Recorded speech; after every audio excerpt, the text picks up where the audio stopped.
দেখা যায় অধিকাংশ পুরুষ মানুষ যারা স্ত্রীর বুদ্ধি নিয়ে তারা সংসার থেকে আলাদা হয়ে মা বাবাকে কাঁদায়। আমি বিশ্বাস করি, আমি নিজের স্বচক্ষে অনেক প্রমাণ দেখেছি, যারা মা বাবাকে কষ্ট দিয়েছে তারা তাদের বৃদ্ধকাল হোক যুবককাল হোক তারা জীবনে শান্তি দুনিয়াতে করে যে আসতে পারে নাই, তারা জীবনেও দুনিয়াতে শান্তি করতে পারে নাই, আর এখনো পারবে না, ভবিষ্যতেও তারা শান্তির চোখে দেখতে পারবে না। ওয়ান্তাজুল ইয়াউমা আইয়ুহাল মুজরিমুন, ওই কিয়ামতের ময়দানে, কঠিন মুসিবতের ময়দানে যেই বান্দা না শুকরিয়া আদায় করবে, যেই বান্দা আল্লাহর সাথে নাফরমানি করবে, আল্লাহ কিয়ামতের ময়দানে ডাক দেয়া বলবে, ও বান্দা, ওয়ান্তাজুল ইয়াউমা আইয়ুহাল মুজরিমুন, আমার নেককার বান্দা থেকে কিয়ামতের ময়দান থেকে নাফরমানরা আলাদা হয়ে যাও। কি বলবে? কিয়ামতের ময়দানে নাফরমানদের বলবে, ও নাফরমান বান্দা, আমার নেককার বান্দা থেকে তোমরা আলাদা হয়ে যাও। তখন আপনার ঠিকানা হবে কোথায়? সব মানুষগুলো ছোটাছুটি করবে, দৌড়াদৌড়ি করবে, কোথাও জায়গা পাবে না। তখনই আল্লাহ পাক রব্বুল আলামিন বলবে, ছোটাছুটি করে দৌড়াদৌড়ি করে কোনো লাভ নাই, তোমরা আমার নেককার বান্দার ভিতরে ঢুকতে পারবে না। আইনাল মাফার, তোমরা ভাগিয়া যাও আমার কিয়ামতের ময়দান থেকে, আইনাল মাফার, তোমরা ভাগিয়া যাও। অমনি আল্লাহ পাক রব্বুল আলামিন যখন ভাগিয়া যাওয়ার কথা বলবেন, কিয়ামতের ময়দানে আমার কঠিন মুসিবতের দিন, যেখানে ভাগিয়া যাওয়ার কোনো সুযোগ নাই। আছে কিয়ামতের ময়দানে যখনই আল্লাহ হুকুম করে দিবে আমার নেককার বান্দা থেকে আলাদা হয়ে যাও, ছোটাছুটি করে কোনো রাস্তা পাবে না, তখন আল্লাহ পাক রব্বুল আলামিন বলবেন, আইনাল মাফার, আমার কিয়ামতের ময়দান থেকে তোমরা ভাগিয়া যাও। কোথায় ভাগিয়া যাবে? কোনো জায়গা পাবে না। অমনি জাহান্নাম ধা ধা শব্দ করে, ঘুরিম ঘুরিম শব্দ করে চলে আসবে।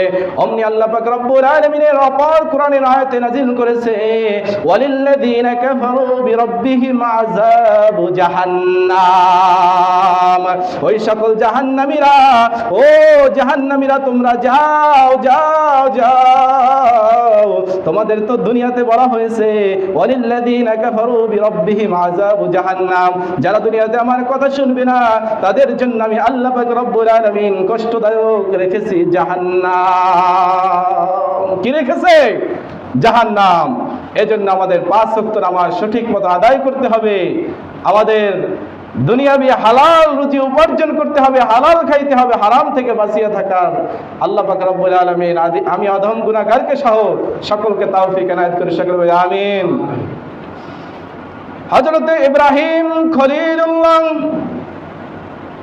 এই কথার প্রেক্ষাপটে একটা কথা মনে পড়ে গেল। হযরত ইব্রাহিম আলাইহিস সালামের পুত্র হযরত ইসমাঈল আলাইহিস সালাম দুনিয়ার বুকে আল্লাহর নবী প্রিয় ইব্রাহিম খলিলুল্লাহ তার পুত্র হযরত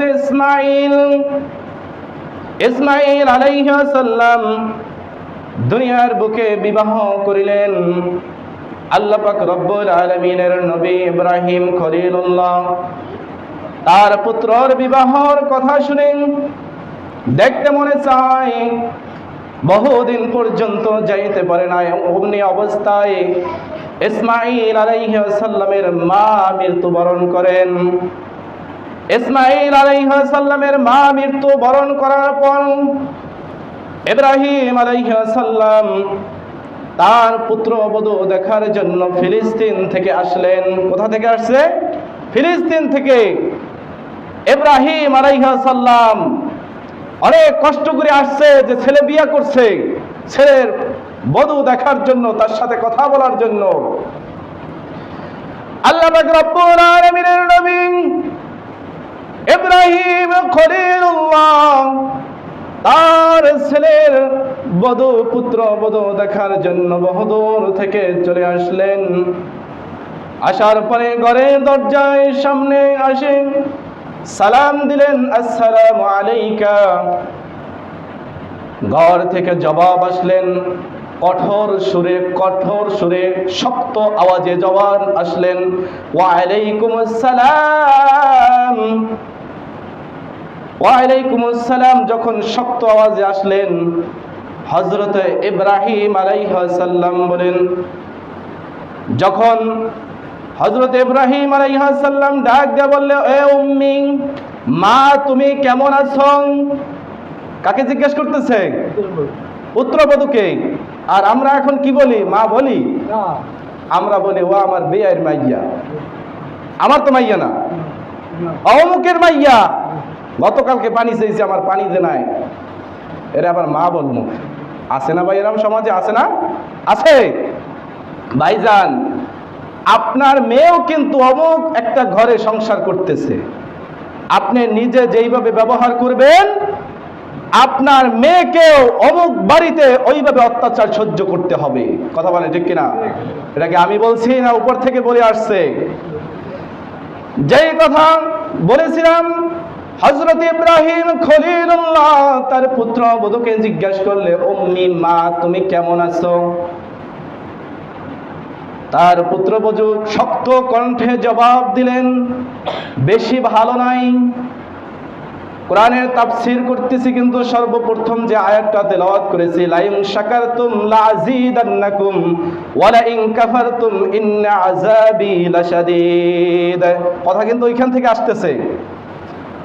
হযরত ইসমাঈল আলাইহিস সালামের বধূ কঠোর সুরে জবাব দিলেন, না আমি বেশি ভালো নাই। তখন বলল, আমার ছেলে কোথায়? বাবা ইসমাঈল কোথায়? বলে সে কাঠ কাটতে গেছে, খাবার রুজি জোগানোর জন্য ঘর থেকে বের হয়ে গেছে। এবার বাবা জবাব দিলেন, ও মা তাই তোমার সংসার কেমন চলে? এই কিন্তু প্রথম দেখায়, কিন্তু প্রথম কথা অনেক দূর থেকে ফিলিস্তিন থেকে আসছে, কিন্তু লোকটাকে বসতে না দিয়ে সেইভাবে দাঁড়িয়ে দাঁড়িয়ে কথা একে অপরকে বলতেছে, কথার জবাব দিতেছে। যখন হযরত ইব্রাহিম খলিলুল্লাহ জিজ্ঞাসা করলে, মা তোমার সংসার কেমন চলতেছে? মেয়েটা বলতেছে, না বেশি ভালো না। সে কাঠ কেটে রুজি যদি উপার্জন করতে পারেন তাহলে আমরা খেয়ে থাকি, কোনোদিন না খেয়েও থাকতে হয়, তবে আমাদের সংসার এক কথায় বেশি একটা ভালো চলে না। বেশি একটা কি চলে না? ভালো চলে না। হযরত ইব্রাহিম খলিলুল্লাহ নবী, আল্লাহ পাক রব্বুল আলামিন ইব্রাহিম খলিলুল্লাহ যে উপাধি দিয়েছে, তার প্রিয় খলিলুল্লাহ যে উপাধি দিয়েছে, এটা সাধারণ কোনো কাজের জন্য উপাধি দেয় না। এই উপাধিটা পাইতে হলে অনেক কষ্ট পরিশ্রম করতে হয়েছে, এমনকি আগুনের মধ্যে আল্লাহ পাক রব্বুল আলামিন পরীক্ষা নিয়েছে। কথা বলেন ঠিক কিনা? আল্লাহ পাক রব্বুল আলামিনের প্রিয় নবী ইব্রাহিম খলিলুল্লাহ এবার চলে যায়, আর চলে যাওয়ার আগ মুহূর্তে বলে, উম্মে মা আমার সন্তান এ পরিচয় দেয় নাই, পরিচয় একটাই দিয়েছে, যদি তোমার স্বামী ইসমাইল ঘরে আসে তখন তুমি বলবা যে এক মুরব্বী লোক এসেছিল এবং বলেছে ঘরের যে চৌকাঠটা আছে সেই চৌকাঠটা যেন অতি শীঘ্রই বদলাইয়া ফেলায়। কি বদলাইয়া ফেলায়? ঘরের চৌকাঠ যেটা আছে সেটা যেন অতি দ্রুত বদলাই ফেলায়। সন্ধ্যাবেলা হযরত ইসমাঈল আলাইহিস সালাম ঘরে এসে ঢুকলেন। অমনি ঘরে আসার সাথে সাথে ওই মুরব্বী লোকের জন্য কুমন্ত্রণা কত কিছু বলা শুরু করলেন। তুমি শুনছ, আমার ঘরে আজকে অমুক একজন মুরব্বী লোক ছিল, বুড়া লোক ছিল, দেখতে তেমন একটা ভালো দেখা যায় না, মুরব্বী লোক, পেশরা লোক, এইভাবে বিভিন্ন কায়দায় বলা শুরু করলেন। এরপরে ইসমাঈল আলাইহিস সালাম তো বুঝতে পেরেছেন নবীর ছেলে তো নবীর মতোই মেধা হবে। কথা বলেন ঠিক কিনা? ইব্রাহিম আলাইহিস সালাম যাওয়ার পরে যখন ইসমাঈলের কাছে বিভিন্ন কুমন্ত্রণা দেওয়া শুরু করেছে, ইসমাঈল আলাইহিস সালাম জিজ্ঞাসা করেছে, তাহলে শেষ পর্যন্ত এই মুরব্বী লোকটা কি বলেছেন? তখন বলে, যাওয়ার আগ মুহূর্ত একটি কথা বলেছে, দেখো আমাদের ঘরটা কত সুন্দর, এই ঘরের চৌকাঠ দিলাম কিছুদিন আগে, আবার বলে যায় তার চোখে এতটা সমস্যা, এই ঘরের চৌকাঠটা আবার বলে অতি দ্রুত পাল্টাতে হবে। আমাদের ঘরের সব সুন্দর নূতন, এই ঘরের চৌকাঠটা আবার নূতন করে দিতে বলেছে, আর যেটা আছে সেটা অতি দ্রুত পাল্টাই ফেলতে বলছে। হযরত ইসমাঈল আজর কণ্ঠে মন খারাপ করে বললে, বিবি তুমি যে কাজটা করেছো, তোমার নিজের বিপদ তুমি ডেকে আনেছো। আসলে ঘরের চৌকাঠের কথা বলে না, আসলে বলেছে তুমি বিবি, তুমি যে আচরণ করেছো এটা তুমি নবীর ছেলের বউ হওয়ার যোগ্য এখন পর্যন্ত হয় নাই।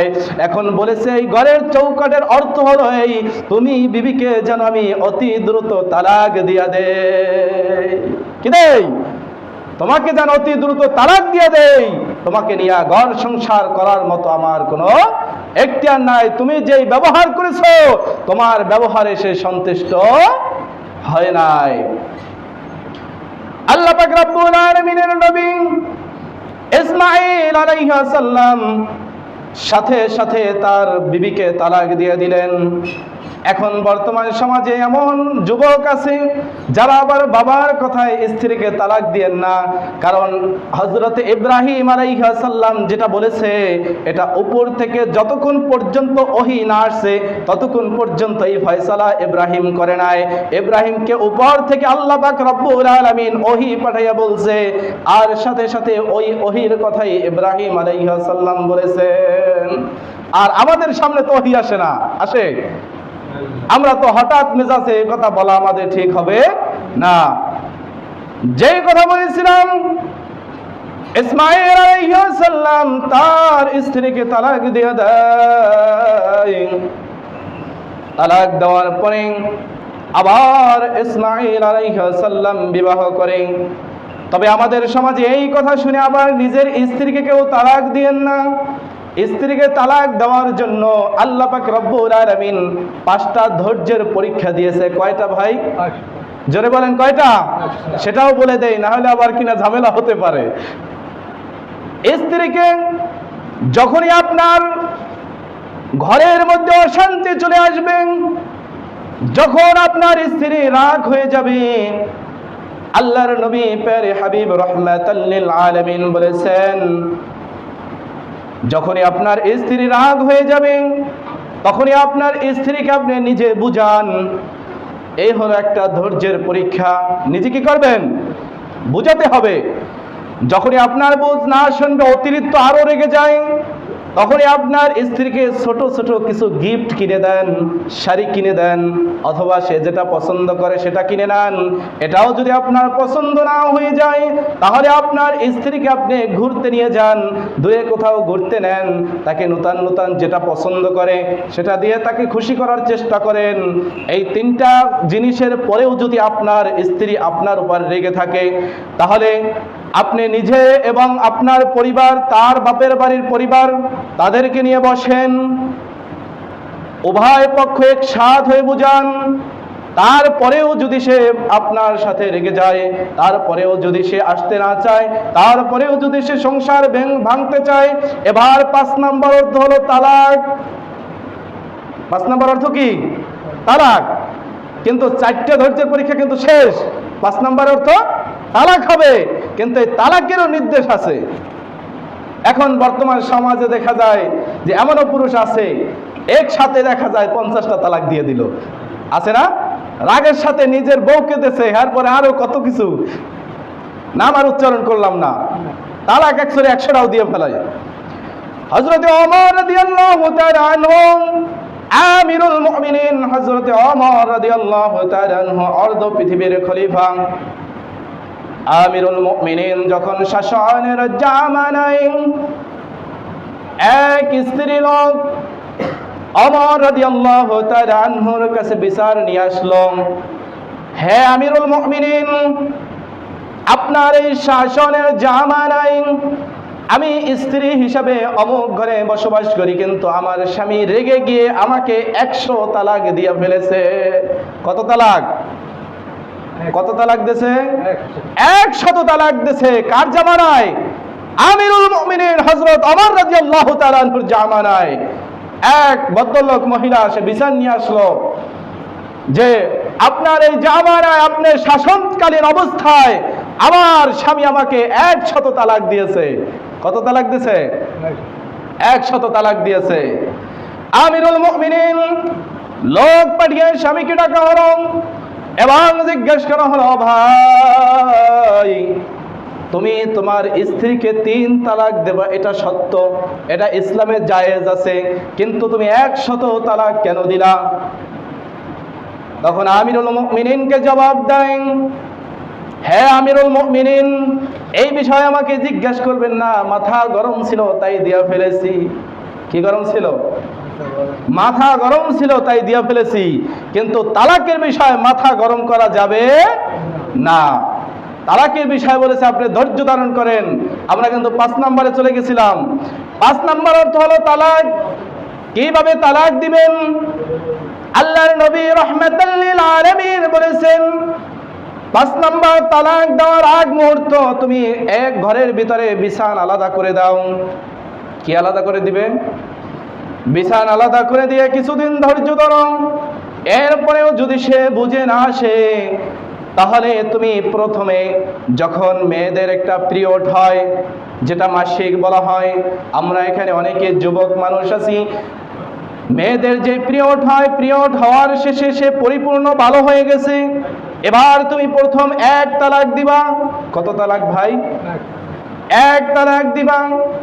1 তালাক দেওয়ার পরে 1 মাস পর্যন্ত তুমি ধৈর্য ধারণ করো। এই ধৈর্য ধারণ করার পরে তোমার ওই স্ত্রী যদি এবার বুঝে যে আমি স্ত্রী হিসাবে আমার ভুল হয়েছে, বা স্বামী যদি বুঝে আমার স্বামী হিসাবে আমার অন্যায় হয়েছে, আবার দুজন যদি মিলিত হতে চায়, আবার দুজন একসাথে সংসার করতে পারবে। এরপরে 1 তালাক দেওয়ার পরে বিগত 1 মাস মধ্যে চলে যায়, এবারও দুজন বুঝে আসে না, আবার দ্বিতীয়বার আরেক তালাক দিবেন 1 মাস পরে। আবার কত মাস পরে? মধ্যে 2 মাস চলে গেছে। এরপরে 3 মাসের সময় যখন 3 তালাক দিবে, তাদের সম্পর্ক একেবারে বিচ্ছিন্ন হয়ে গেছে। এরপর আর জোড়া লাগাবার কোনো সুযোগ নাই। জোড়া লাগাবার কোনো সুযোগ নাই। এরকমের হচ্ছে ইসলামের তালাক। এখন আমরা তালাক দিই 100-300 তালাক দিয়ে ফেলাই, 100 তালাক দিই, 10 তালাক দিই, আর লগে যদি মেয়ের আত্মীয় স্বজন থাকে হেরেও তালাক দিয়ে দেয়। আসলে এটা ইসলাম বলে নাই। এটা ইসলাম বলছে? ইসলাম বলছে একটা তালাকের পরে 1 মাস পর্যন্ত ধৈর্য ধারণ করো, কারণ সংসার গড়া একটা সংসার, ছেলে সন্তান, এটা উভয় পক্ষই এতিম হয়ে যায়। ইসলাম এতিম করাকে পছন্দ করে না। এজন্য যারা আমরা কঠোর ফয়সালা নিব, তারা ধৈর্যের সহিত ফয়সালা নেওয়ার চেষ্টা করবে ইনশাআল্লাহ।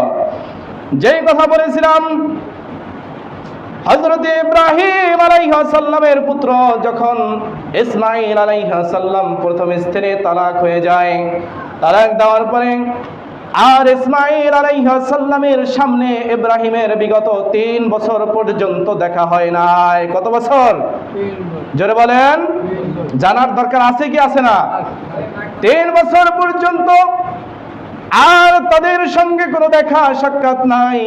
3 বছর পরে আবার ওই রকমের ছদ্মবেশে হযরত ইব্রাহিম আলাইহিস সালাম, মুরব্বী মানুষ, অনেক কষ্ট করে আসলেন।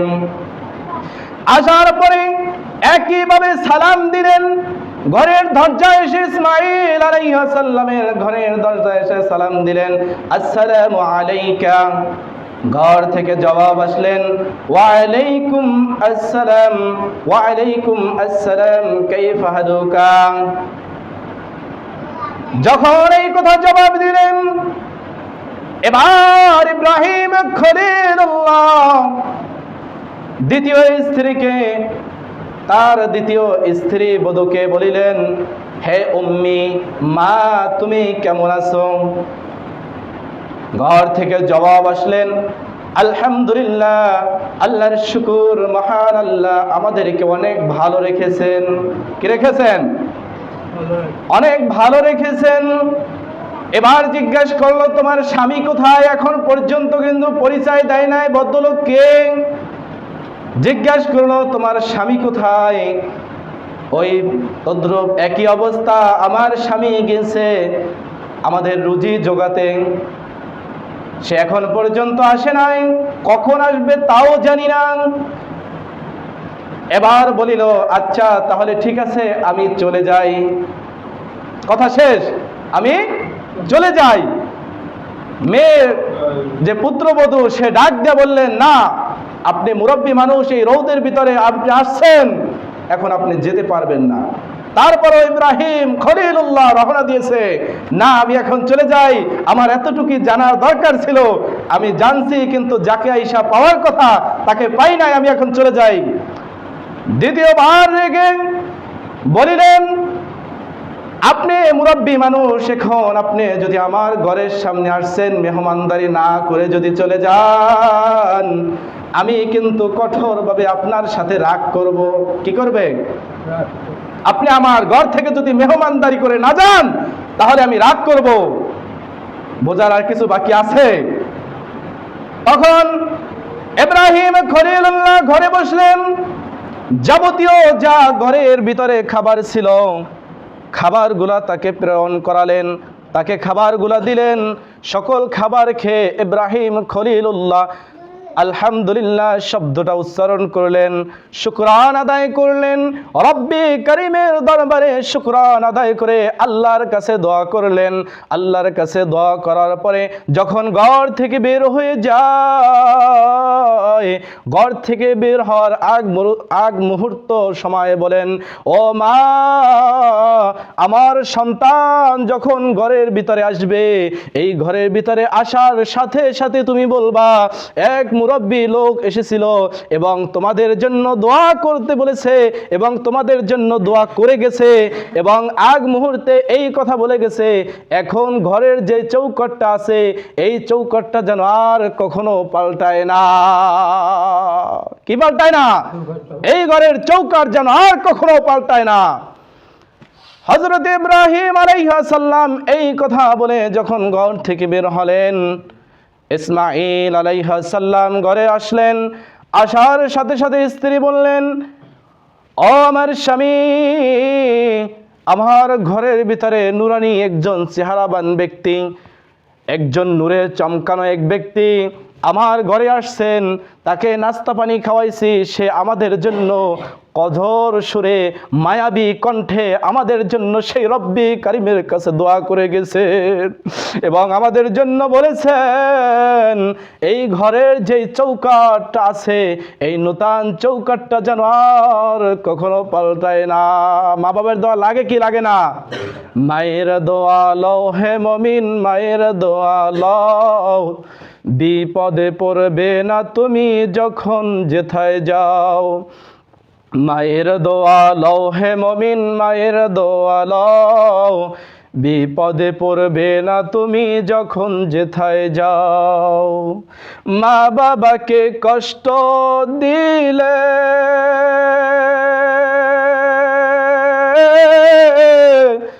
নামাজ রোজা যাইবি ফলে, মা বাবাকে কষ্ট দিলে নামাজ রোজা যাইবি ফলে, তিন কথারই সাথী পায়া ভুলে যাইও না। তিন কথার সাথী কি জানেন? তিন কথার সাথী কি? এখন বর্তমান সমাজে দেখা যায় অধিকাংশ পুরুষ মানুষ যারা স্ত্রীর বুদ্ধি নিয়ে তারা সংসার থেকে আলাদা হয়ে মা বাবাকে কাঁদায়। আমি বিশ্বাস করি, আমি নিজের স্বচক্ষে অনেক প্রমাণ দেখেছি, যারা মা বাবাকে কষ্ট দিয়েছে তারা তাদের বৃদ্ধকাল হোক যুবককাল হোক তারা জীবনের শান্তি দুনিয়াতে করে যে আসতে পারে নাই, তারা জীবনেও দুনিয়াতে শান্তি করতে পারে নাই আর এখনো পারবে না, ভবিষ্যতেও তারা শান্তির চোখে দেখতে পারবে না। আল্লাহ পাক রব্বুল আলামিন যতটুকু বললাম এবং যতটুকু শুনলাম এর উপরে আমল করার তৌফিক এনায়েত করে সকলে বলি আমিন। ওয়া আখিরি দাওয়ানা আনিল হামদুলিল্লাহি রাব্বিল আলামিন।